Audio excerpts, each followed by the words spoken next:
very important to have got somebody to hold your hand, to massage you, to help you remember the breathing technique. Offering you foods and drinks and perhaps a cold flannel on your forehead. Just encouragement, just to know that you're doing well is very, very important throughout. You can also help us in assisting the woman to move around and getting to the toilet perhaps, or assisting during the pushing period when you can hold a leg, something like that. It's okay to take a break, so please remember that if you want to go out and take a deep breath or take a cup of coffee, or it's really important because it's quite intense in that room, in that situation. And it's also quite often that partners feel very helpless because you see that your loved one is in pain, basically, and you don't know really what to do. You can't do much about it. And it feels very helpless. But we're there to help you as well, and you need to know that what she's experiencing and what she's going through is also a normal part of labor. It's a normal part of giving birth. It's very normal that you feel some kind of pain. And by the end of it, the baby comes out, and once the baby is there, you have almost forgotten about the pain that you've been through. So don't look at the pain as something you need to panic about or something bad. It's something that is necessary and that can actually end up being a good experience if you have the right support during labor. But please remember yourself in that whole process. Remember yourself to drink and to eat, because you're only a good support if you have the energy yourself. So if you need to have a little nap, then that's fine too.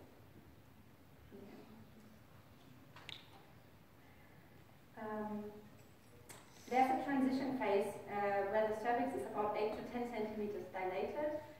The baby's head moves even deeper and closer to the pelvic floor, and you will start having this urge to push at some point. After the cervix is fully dilated, 10 centimeters, it can still take 2 to 3 hours for the baby to actually rotate down onto the pelvic floor. So the cervix being fully dilated does not mean you give birth instantly. It does only mean that in Hollywood movies. So they always start pushing right away when you're 10 centimeters. But it might not be a good idea because the baby's head might be still quite high. The baby needs to come further down, needs to come onto the pelvic floor, which is the lower part of the muscles, before you start pushing. And then when that happens, you will automatically get that feeling where you feel you need to go to the toilet, you need to go for a poo. And when the baby is being born, it actually feels as if you go for a big poo. So when I say pushing, it's something, okay, how do I push really? It's almost the same thing you do when you go to the toilet. Yeah? You will know, you will remember my words when you get that. What would you suggest to do then in this? Should we keep on doing whatever we're doing? Yeah, what often sometimes happens, especially for first-time moms, is that contractions wear off. Sometimes we see that labor kind of takes a break, and that can be normal, and then we just wait for the contractions to come back. Of course, we help you to get back these contractions, so that can mean maybe you haven't been to the toilet for 5 or 6 hours, then we send you to the toilet. Maybe we can try some rebozo, which is a technique that Mexican midwives use. It's a kind of towel, and we can try to, what would you call it? Try to wriggle you around, kind of. It can help the baby to move down, it can help you to get back contractions. We could ask you to walk around through the room to get back contractions. We could ask you, or we could put some acupuncture, different ways of trying to stimulate contractions again. But it could also be that you're very tired and you actually just need to rest for half an hour or an hour and then the contractions come back. It might be that you're dehydrated and we're going to put up some liquids or give you something to drink. Things like that. So we're going to help you on the way. But yeah, it's what it can take. Sometimes it doesn't take that long. Yeah. Yeah.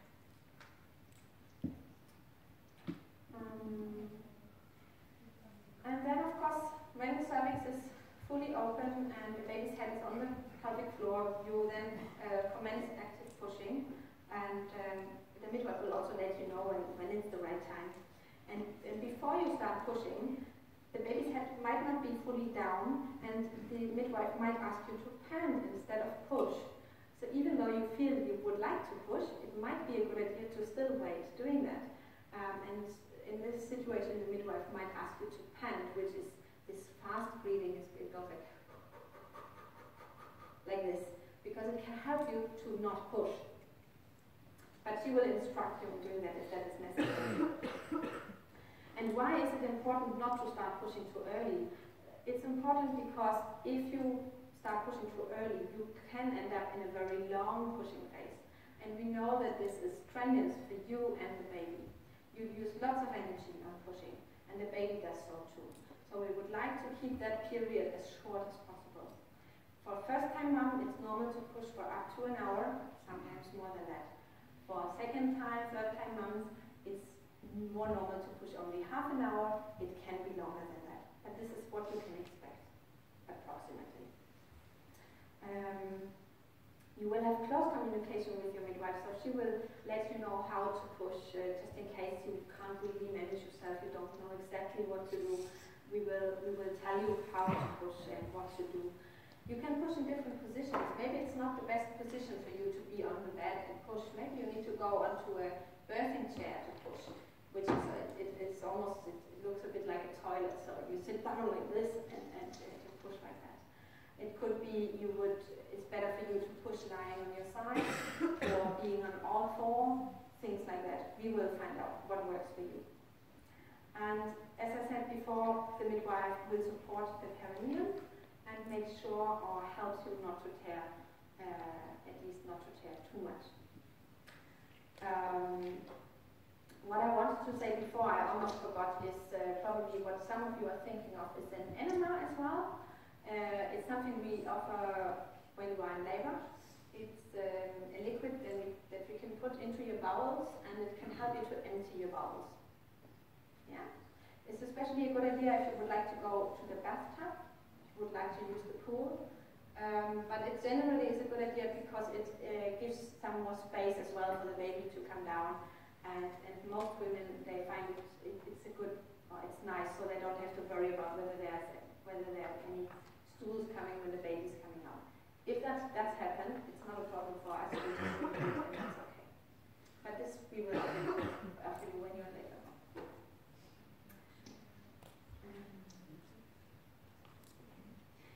Yeah, and of course, then the moment comes where the baby is born, and that's just a very magical moment.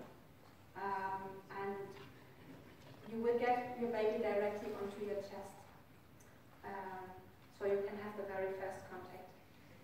And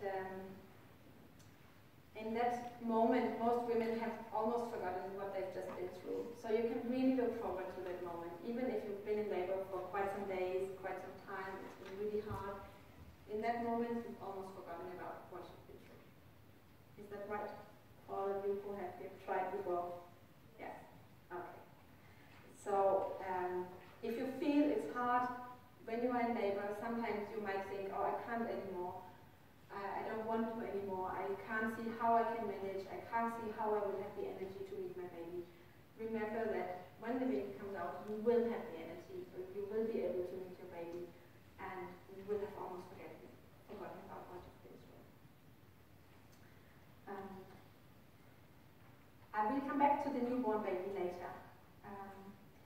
Once you have given birth, we offer you an injection with syntocinon, which is the hormone oxytocin that you have got in your body, all of you. And oxytocin is what we also call the love hormone. It's being released when you feel love or when you are in love. It is being released when you have an orgasm, and it's also being released during labor. It's the hormone that gives you contractions. And it's also the hormone that helps you bonding with your baby. So it's got lots of functions actually. And oxytocin is mostly released in a calm environment, dim lights, calm environment, not too many distractions, and if you feel safe. This is a good environment for you to release oxytocin. So this is what we would like to to do for you as well when you get to the hospital. And this is what you can try to do at home as well. Try to dim the lights, try to turn off the TV, try to make a calm environment without too many disruptions. Yeah? In that case, you will release more oxytocin. It will help you later. And we do offer that injection afterwards to prevent you from bleeding too much after delivery. But it's your choice. So if you feel, no, I'd like to not to have it, I'd like you to see how much I bleed and only give it to me if necessary, then that's fine too. But we do offer it to all of you preventively. It's an injection in the thigh and you will almost not feel it. For those of you who have given birth before, it can give you a bit stronger after pains. So just be aware. But you might not have experienced after pains after your first birth, but the more kids you have, the stronger the after pains will be. It's when you have given birth to the placenta and all of that, and your uterus is still contracting. It can take up to 1 hour after the delivery before the placenta actually comes out. I can see some of your faces like, oh, what is that?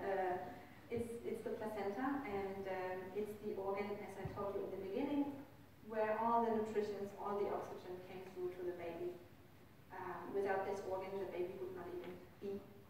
So what we do is we look at the placenta, make sure that everything has come out, so there are no rests inside the womb, which can be a reason for bleeding or infection later on. So we make sure everything has come out, yeah? Why are you making this Sorry? Why are you making this injection again? To prevent you from bleeding too much.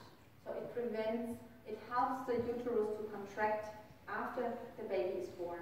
Because you need to imagine, once the baby has come out, the uterus still needs to contract in order to close that wound. When the placenta has been born, there is kind of a wound left inside the uterus. And if that wound is not closing, it will just keep bleeding. So the uterus still needs to contract in order for that wound to close. Yeah. And this is what the injection helps with. And the middle of the placenta takes place with the baby on the chest of the ground? Yeah, we might have clamped the cord before the placenta comes out. In most cases we do that. So what we usually do is we'll wait for the, let me just see, yeah, we'll wait for the blood to flow. Once the baby's been born, we'll wait for the blood to flow to the baby. So we don't cut the cord immediately, we'll let the blood flow a little bit for a few minutes so the baby can get some of the blood from the placenta. And after a few minutes, we will then clamp the cord and the father can cut the cord if you want to. And after that is done, usually it's in that order, then the placenta will come out, usually in most cases by its own. And sometimes we just help getting the placenta out. It's not painful to give birth to the placenta. It's a relief to give birth to the placenta. Yeah. And all the time we make sure, of course, that you don't bleed too much. It's normal to bleed up to ½ liter during delivery or after delivery. Tears, what I would like to say about tears is that they do happen quite regularly, especially with your first baby. There's an 80% chance that you get some kind of tear. But in most cases, luckily, it's small tears that the midwife can suture, that the midwife can stitch. Of course, you will get analgesia, sufficient analgesia, before we start any suturing. Okay, so you will not be in pain after you've given birth. And if you feel you are, then let the midwife know she needs to give you more pain relief in that case. Okay, so you will get sufficient pain relief in case we need to stitch. And the tears, the sutures that we use, the material we use, they will dissolve itself. Usually it takes 3 to 4 weeks for the stitches to dissolve itself. So it is nothing that needs to be removed again. Yeah. And during the healing process, you might feel some burning or itching sensation down below, and it might be painful. But it will only take a few days, and then it will What you can use after delivery, if you have had tears, you can use an ice pad. Any of you know what that is? You know? Yeah. You used it. Was it good? Yeah. Yeah. Perfect. So you can do that at home as well as preparation before birth. So you take a normal sanitary towel, you make it wet, put it in a plastic bag and into the freezer.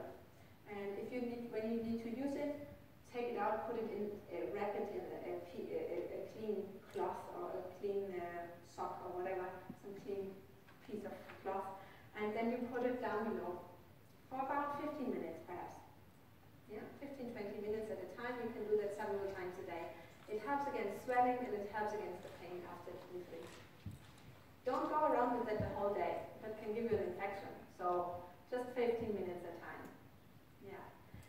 If you need, you can take paracetamol, 2 tablets, if you have any pains after delivery. You can also take ibuprofen if you need to, but in most cases it won't be necessary.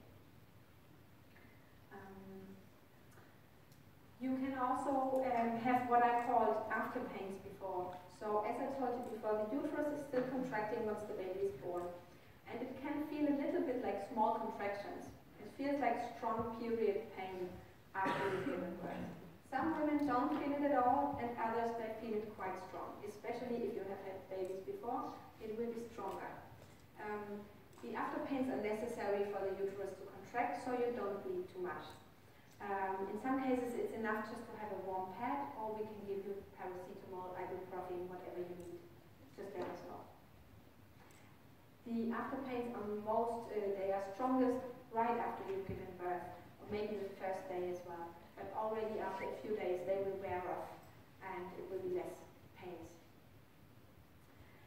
You can expect quite a heavy bleeding after delivery, so it's like a period-like bleeding once you just right after you've given birth.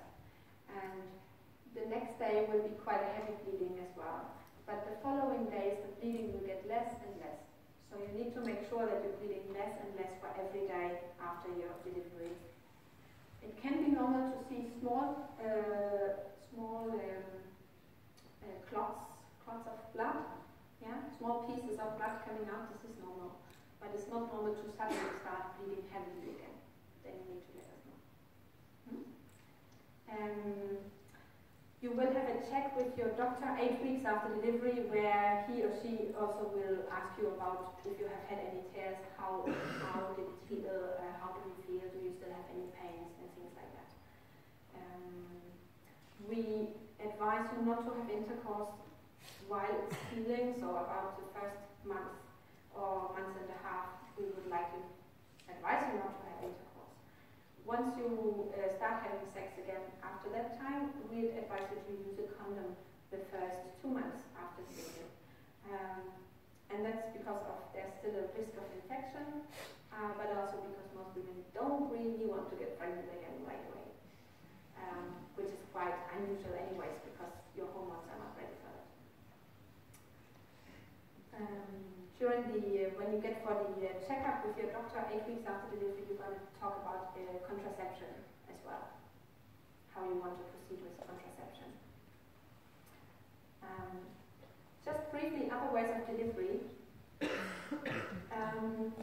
As I told you before, it is in some cases necessary to perform a vacuum extraction or ventouse. This is what it could look like. It also looks different in some ways, but the method is the same. We use it in case where babies are being stressed, where we assess that the baby needs to come out very soon, or if the mother is too exhausted to push. Then we can put this little cup thing onto the baby's head like this, and then there will be a pressure. So we put this onto the baby's head. Yeah. Not in this manner, of course. In this situation, the doctor will always be involved, and then we can, while you are pushing, we can help to get the baby out like this. And again, it's performed by an obstetrician. We only have about 3 to 4 times to pull, because it's strenuous for the baby as well. So if the baby is not being born after 4 to 5 times maximum, then the last resort will be a cesarean section. So in this situation, the baby really needs to come out. But in most cases, the cesarean is not necessary, of course. It's very, very, very, very rarely that we need to go this way as the last resort. The baby can have a small mark on the head after the use of these tools. And therefore, we usually give the baby some paracetamol prophylactically the first days after delivery because they can experience some pain. Yeah. The other plan B is a cesarean section. So, in case your labor is not progressing and has not been progressing for a very long time, in case the baby is acutely stressed and you're not fully dilated, you cannot use the tools. These are the most common cases where we need to go for a cesarean section. Do I remember the numbers? Yes, we've got 11%, about 11% acute cesarean sections. And 8% planned cesarean sections. So in total, we've got 19% of our deliveries are cesarean sections, which is in the lower end of Denmark and in the north in general. Yeah. So we try to encourage natural birth. We try to keep it as natural as possible because we know this is the best way for most women to deliver their babies. The partner can be present in case that happens to you. Because there is lots of stuff involved, but all of these people that are involved, they do have a role and they know what you're doing.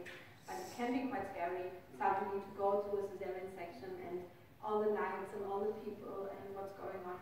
The midwife will follow you and we will explain to you throughout what is going on and what we're going to do. But in most cases, of course, there's a good reason for if it is a bit if it is acute, there's usually a good reason to do that acutely. After a cesarean section, the baby will stay with you and you will get to a recovery ward where you will stay for 1 to 3 hours until you have a full feeling in your legs. Because of the anesthesia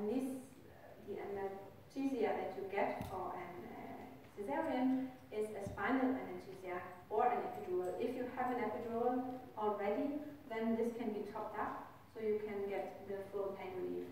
If you don't have an epidural, you will be having a spinal anesthesia, which is basically an injection in the same area as you would put an epidural. And it's working in the same way. It makes you go numb from here and downwards within seconds. And it takes a few hours for you to get back the feeling in your legs. And after you've been on the recovery ward, you will then be transferred to the maternity ward. Yes? Yeah. Yeah, of all deliveries.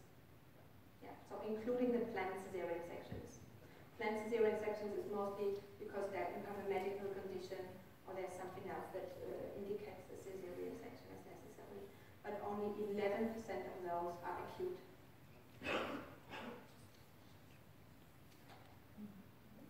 I think we'll just skip that break because otherwise I might not make it.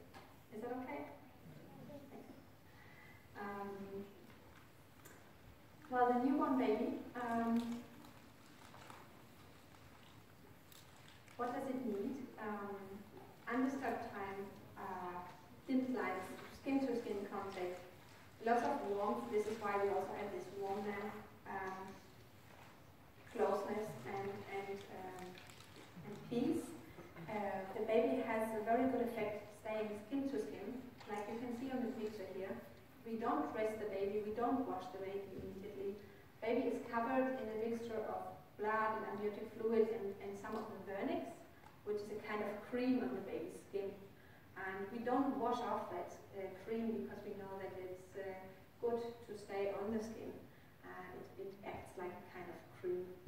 So we let the vernix dry in, and the baby needs to be close to its mother, and at some point your baby will start suckling, will start searching for the breast, will start being interested in finding the breast. So most babies, when they're born, they are very alert and they're looking around and looking at their parents the first time and trying to figure out where am I and where's the breast, basically. So they are born with lots of reflexes,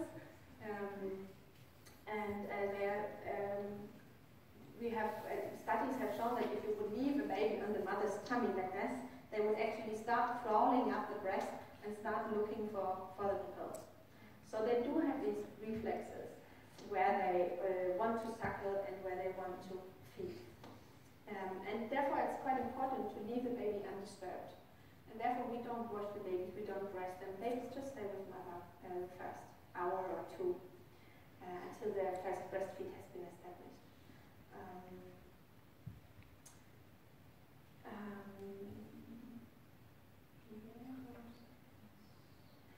Of course, it's possible for you as fathers to hold your baby as well, but in most cases it's a good idea just to wait with that for an hour or two, and then you can sit skin to skin with your baby too.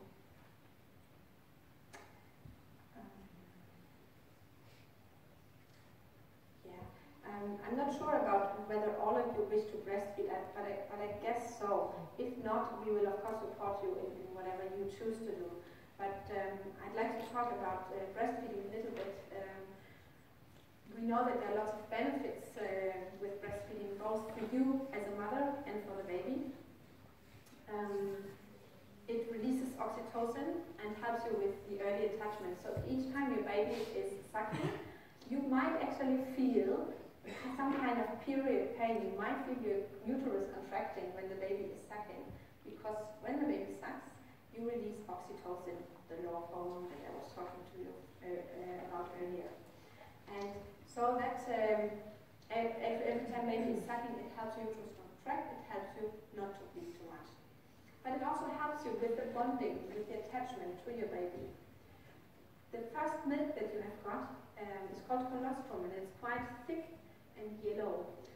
You haven't got lots of it, but the baby does not need lots of it. The baby's tummy is only about the size of a walnut, so it's not very big. The baby does not need big amounts of milk.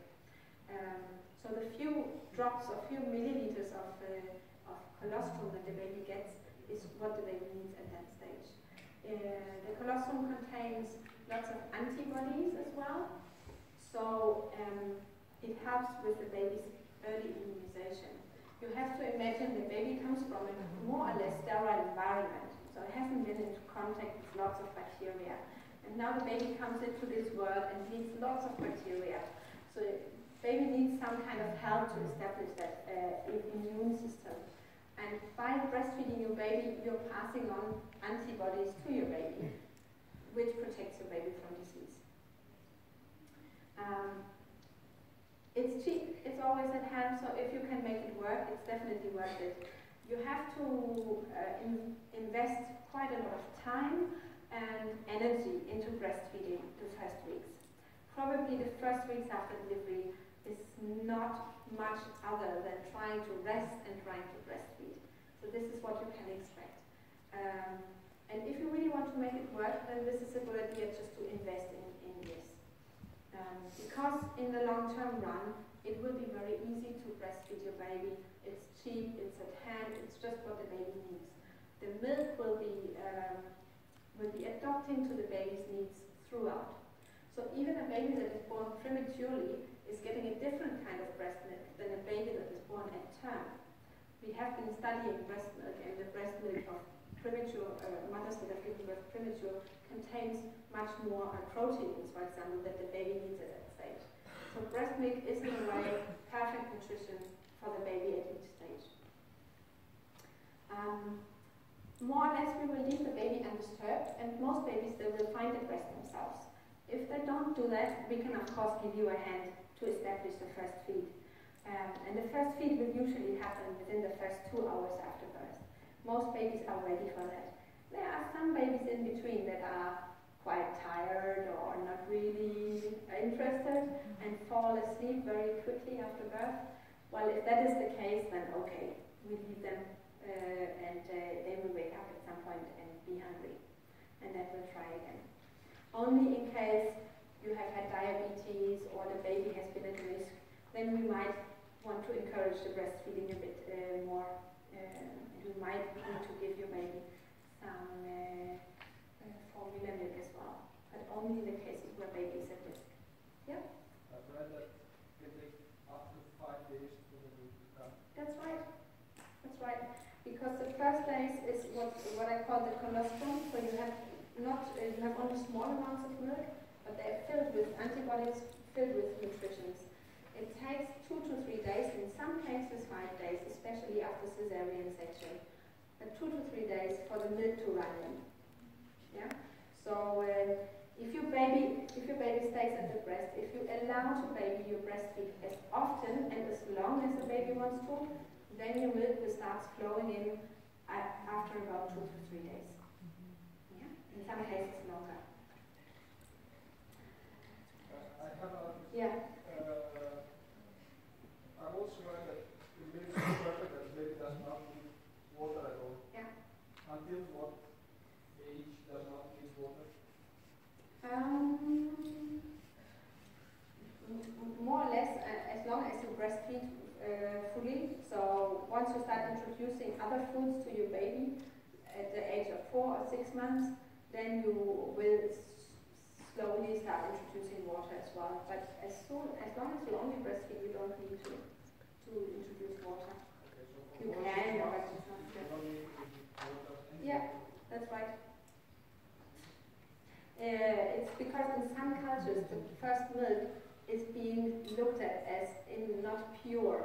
So in some cultures they actually discard the very first milk and give the baby water instead. We don't do that here because we know that the first milk is actually quite important for the baby. It helps with the immunization. Yeah. The stomach needs to be against the stomach when you put your baby to the breast. So don't let your baby lie on the back, because then your baby needs to turn the head too much. It will be difficult for it to drink. So imagine you have to drink like this. It will be difficult. So try to have the body in an alignment with the head, which means stomach against stomach, baby's nose in front of the nipple. I'm not sure if you all can see, but the baby's nose should be in the height of your nipple if you want to put your baby to the breast. So don't put the nipple right away into the baby's mouth. The baby needs to kind of open its mouth itself and get onto the nipple like that. So before you put your baby to the breast, try and put the nipple in the height of baby's nose. And use pillows